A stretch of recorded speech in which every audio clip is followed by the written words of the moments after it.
Ketahuilah bahwasanya dulu tuh apabila seseorang mau bertaubat kepada Allah Ta'ala, pintu taubat senantiasa terbuka bagi hamba tersebut kalau dia mau bertaubat. Dikatakan ada satu orang tuh, kata Nabi Muhammad cerita kepada kita, ada orang sudah membunuh 99 nyawa dari Bani Israel, hingga datang keinginan dalam hatinya mau bertaubat. Datang ke satu ustadz yang paling ahli, paling alim ustadz di zaman ini, siapa? Dia bilang Ustadz Fulan, populer. Disamperin, saya udah membunuh 99 nyawa, kalau saya mau bertaubat bisa apa enggak? Maka ustadz terus bilang, kamu udah membunuh 99 nyawa, Allah enggak bakal ngampunin dosa-dosa kamu. Nah ini sekarang kadang orang tuh gemar menghakimi orang lain, bertindak seolah-olah dirinya adalah sebagai Tuhan. Dia yang masukin orang ke surga, dia yang masukin orang ke neraka. Dia yang ngatur, ini diampunin, ini tidak diampuni. Tugas kita dakwah, bukan menghakimi orang lain. Ini di surga, di neraka, itu bukan peran kita, bukan tugas kita. Itu tugasnya Allah Subhanahu wa ta'ala. Tugas kita ngajak, tugas kita kasih tahu, bukan menghakimi orang lain. Ini orang ini, Nabi Muhammad menyebutkan, saya udah membunuh 99 nyawa, saya mau taubat, bisa gak? Dia bilang, tidak bisa, kamu tidak diampuni oleh Allah Ta'ala. Maka orang itu, si penjahat ini, dia marah. Ngelihat ustadz kayak begini, ya udah dah, kalau emang gak diampunin oleh Allah, saya lengkapin 100, dibunuh ustadznya. Lengkap 100 sudah. Hingga akhirnya timbul lagi setelah sekian lama, timbul keinginan mau bertaubat. Kali ini siapa yang paling alim di negeri ini? Sedang ada orang alim di negeri ini, begitu Fulan, samperin dia, disamperin, bilang Ustadz saya udah ngebunuh 100 nyawa, kalau saya mau taubat bisa gak? Dia bilang bisa, asalkan kamu sungguh-sungguh bertaubat. Diajarkan caranya. Caranya bagaimana? Kamu harus tinggalkan lingkungan yang busuk. Selama kamu di lingkungan itu, kamu akan terus maksiat. Maka ya sudah, dia niat untuk berhijrah. Hijrah keluar dari kampung penjahat menuju kampungnya solihin. Baru keluar dari kampung penjahat, niat mau taubat, di tengah jalan meninggal dunia. Datang malaikat azab, nah ini jatahnya saya, mau ditarik ke neraka. Datang malaikat rahmat, gak bisa, kan dia udah niat taubat. Kan baru niat kan, belum taubat. Sampai akhirnya nih debat antara dua malaikat, Allah Ta'ala utus malaikat yang lain menengahi. Kemudian malaikat penengah itu dia mengatakan, sudah hitung saja, dia lebih dekat ke kampungnya solihin atau ke kampungnya penjahat. Kalau dia lebih dekat ke kampungnya penjahat, ya bawa ke neraka. Kalau dia lebih dekat ke kampungnya solihin, bawa ke surga. Begitu dihitung, Allah Ta'ala perintahkan kepada kampungnya penjahat, kampung penjahat, menjauhlah. Allah Ta'ala perintahkan kepada kaum solihin, kampungnya kaum solihin, mendekatlah. Lihat, Allah kalau udah melihat hambanya bertaubat, Allah Ta'ala permudah sarana bagi hamba tersebut untuk mendekatkan anugerahnya kepada hamba itu. Hingga ketika dihitung, ternyata lebih dekat ke kampungnya solihin cuma selisih 1 jengkal saja. Subhanallah. Nah ini anugerah dari Allah Subhanahu wa ta'ala kepada hambanya. Saudara-saudara sekalian, dulu tuh ada di zaman Bani Israel, ada satu orang, dia bikin maksiat. Ada lagi yang satu orang lagi, dia bikin taat. Ini orang yang taat, harusnya orang makin taat, makin merendah, makin tawadhu', makin bersabar, makin istiqamah, makin santun, makin berakhlak. Begitu kan orang makin taat harus begitu. Jangan makin taat, makin arogan. Makin taat, makin sombong. Makin taat, makin takabur. Makin dengki, makin iri. Na'udzubillah. Ini orang yang macam begini adalah orang yang ghurur, tertipu dengan ketaatannya sendiri. Na'udzubillah. Ada dua orang, yang satu tukang maksiat, yang satu tukang taat. Alhasil mereka ada sedikit cekcok. Kemudian orang yang tukang taat ini berkata kepada yang tukang maksiat, kamu tidak akan diampuni oleh Allah. Tuh, arogan kan? Mau bersikap sebagai Tuhan. Dia udah ibadat 40 tahun. Yang ini maksiat 40 tahun. Akhirnya yang ibadat 40 tahun bilang, kamu, orang macam kamu di neraka, gak bakalan diampunin oleh Allah Ta'ala. Ini orang kecil hati. Tahu-tahu Allah Ta'ala utus Nabi di zaman tersebut, datangi kepada fulan. Mereka berdua, itu tetangga, yang satu tukang maksiat, yang satu tukang taat. Bilang kepada mereka, Allah Ta'ala nyatakan bahwasanya kalian, amalan kalian masing-masing mulai dari nol. Allah Ta'ala katakan, Siapa, suara siapa ini yang demikian kurang ajar mengatasnamakan Allah kalau Allah tidak akan mengampuni dosanya orang itu? Katakan kepada mereka berdua bahwasanya masing-masing mulai dari nol. Yang taat, ketaatannya hangus, suruh mulai dari nol lagi. Yang maksiat, saya bikin dosa-dosanya, saya hapuskan. Mau apa? Suruh mulai dari nol, suruh dia taat kepada Allah Subhanahu wa taala.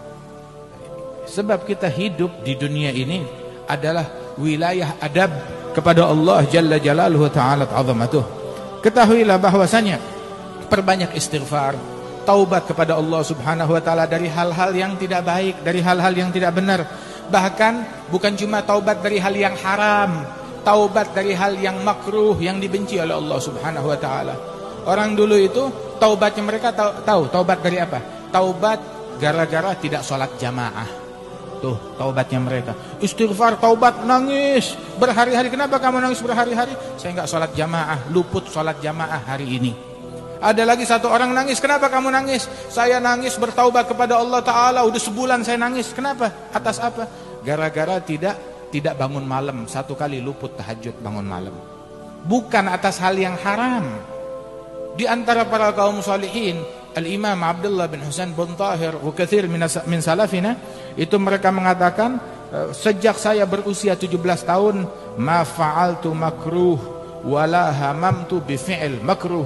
Saya enggak pernah mengerjakan perbuatan yang makruh, bahkan niat untuk ngerjain perbuatan makruh enggak terlintas di pikiran saya, apalagi hal yang diharamkan oleh Allah Subhanahu wa taala.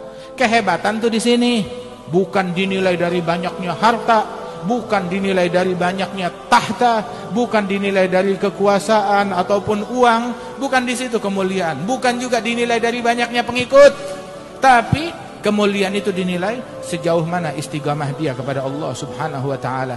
Dia ninggalkan yang makruh, apalagi hal yang diharamkan oleh Allah Jalla Jalaluhu Ta'ala Ta'zamatuh. Itu dikatakan oleh salah seorang minas salihin, begitu, Malik bin Dinar dan beberapa ulama yang lain, ketika dia tahajud bangun malam begitu kepada Allah Ta'ala, sambil dia memegang janggutnya dan dia berkata, wa sawatah wa in taghfirli. Dia bilang, ya Allah maafkan saya. Kemudian dia pegang janggutnya, dia berkata, wa sawatah, alangkah malunya walaupun saya diampuni oleh Allah. Walaupun saya diampuni, malu, saya enggak punya muka untuk ketemu Allah Ta'ala setelah saya membuat hal yang diharamkan oleh Allah Ta'ala. Walaupun diampuni, memalukan. Apalagi kita enggak tahu kita diampunin atau enggak oleh Allah Subhanahu wa Ta'ala. Saudara-saudara sekalian, ada dulu satu orang guru, dia nasihatin kepada muridnya. Dia bilang, kamu kalau mau maksiat, muridnya bilang, Ustadz, saya sering dikuasai oleh hawa nafsu, kebawa mau maksiat. Imamul Haddad dalam babu taubah tadi dia bilang, jangan orang tuh disuruh taubat, dia bilang, ya percuma saya taubat, ntar dikuasain hawa nafsu, kalah lagi sama nafsu sama setan, kejermus lagi maksiat. Masa mesti taubat lagi berulang 2-3 kali? Imamul Haddad bilang, jangan kamu tertipu dengan bujukan nafsu untuk meninggalkan taubat.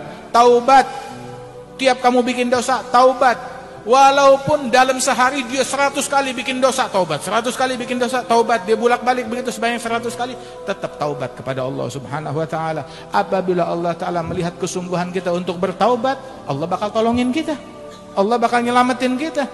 Hidayat di tangan Allah Subhanahu wa Ta'ala. Satu guru dia nasihatin muridnya, bilang, Ustadz, saya sering kebawa maksiat, dikuasai oleh hawa nafsu. Apa solusinya? Dia bilang, kalau kamu mau maksiat, satu, boleh kamu maksiat, tapi jangan maksiat di bumi Allah. Cari tempat lain. Bayangin kita tinggal di rumah orang, terus kita nyolong barang orang tersebut. Kurang ajar gak nih? Ini tamu tapi nyolong. Ada gak yang begitu? Dia bertamu, dia kotorin, dia buang air di ruang tamu. Itu kurang ajar namanya. Kamu mau maksiat, boleh, tapi jangan maksiat di buminya Allah. Cari tempat lain. Lah nggak ada tempat lain, semua buminya Allah Ta'ala. Ya kalau begitu kamu mau maksiat boleh, tapi jangan bernaung di bawah langitnya Allah. Cari atap yang lain. Bilang, tidak ada, semuanya nggak ada tempat lain. Kalau begitu kamu mau maksiat boleh, tapi jangan makan rizki dari Allah. Lah nggak mungkin, saya mati kalau nggak makan rizkinya dari Allah. Kalau memang begitu juga, dia jangan sampai kelihatan oleh Allah, jangan sampai ketahuan oleh Allah. Dia bilang mustahil, pasti ketahuan, pasti kelihatan. Maka ditegur murid tersebut, wahai muridku, di buminya Allah, di bawah langitnya Allah, makan rezeki dari Allah, depan mata Allah, terus kamu masih mau maksiat? Nangis muridnya, bilang mulai sekarang saya betul-betul bertaubat kepada Allah Subhanahu wa taala. Saudara-saudara sekalian, kita taubat kepada Allah Subhanahu wa taala. Itu orang dulu tuh Sayyidina Rabi' bin Khaytham, itu sekali itu dia ketika jalan bersama Abdullah bin Mas'ud, dia ngelihat tukang ngelas, pandai besi lagi ngelas besi. Maka ketika dia lihat begitu, api menyala, dia ingat neraka dan ingat dosa-dosa dia, langsung pingsan. Dibangunkan, ketika pingsan disadarkan di pasar, nggak sadar-sadar, sampai digotong oleh Abdullah bin Mas'ud. Digotong oleh Abdullah bin Mas'ud ke rumahnya, ditungguin sampai kelewatan. Sholat zuhur lewat, asar masih belum sadar, maghrib masih belum sadar, baru sadar di jam yang sama hari berikutnya. Takut kepada Allah Subhanahu wa taala. Itu dikatakan bahwasanya Sayyidatuna Rabi' al-Adawiyah, dia bilang nih istighfar kayak kita. Istighfarnya kita masih perlu diistighfarin lagi. Taubatnya kita masih perlu ditaubatin lagi. Kita istighfar tapi hati kita kemana-mana. Kita taubat tapi taubatnya kita bohongan, seolah-olah mengejek kepada Allah Subhanahu wa taala. Tapi taubatlah kepada Allah taala, istighfarlah kepada Allah Subhanahu wa taala dari hal-hal yang dibenci, yang dimurkai oleh Allah taala. Dulu tuh Imam Syafi'i ngajak muridnya Ahmad bin Hanbal, yuk kita ziarah. Ziarah ke siapa? Ada satu orang soleh, Syaib al-Ghulam. Kita ziarah kepada beliau. Ketika ziarah kepada beliau, Imam Syafi'i bilang, tanya kepada beliau, ini orang soleh, Allah Ta'ala ilhamkan hikmah keluar dari mulutnya. Dia bilang, wahai imam, saya mau nanya. Kamu mau nanya apa? Saya mau nanya, zakat, bagaimana cara ngeluarin zakat? Berapa yang wajib dikeluarkan zakat? Maka Syaibah al-Ghulam dia bilang, kamu nanya fatwa ini, mau saya fatwakan atas madhab kamu atau madhab saya? Bilang, emang ada dua madhab? Bilang, ada. Madhab kita bagaimana? Kalau madhabnya kamu zakat 2,5%, zakatnya tanaman ada yang 10%, ada yang 5%, begitu. Ada lagi zakatnya hewan, ada zakat ini, zakat itu. Dijelaskan. Itu madhabnya kamu. Kalau madhabnya engkau, wahai Syaibah, apa? Kalau madhabnya saya, madhab saya dalam zakat, al-abdu wa ma malak li sayyidih. Hamba sahaya dan milik aset dia adalah milik Allah. Seorang budak dan asetnya milik majikan. Saya ini hambanya Allah, aset saya milik Allah. Kalau zakat dalam mazhab saya, semuanya dikeluarkan 100%. Diam dia, wajib. Terus saya mau tanya, orang kalau misalkan dia sholat, dia lupa dalam sholatnya, ini sholatnya 3 rakaat atau 4 rakaat, bagaimana? Maka dijawab, mau saya jawab dengan madhab kamu atau madhab saya? Oh, ada dua madhab juga, ada dua madhab.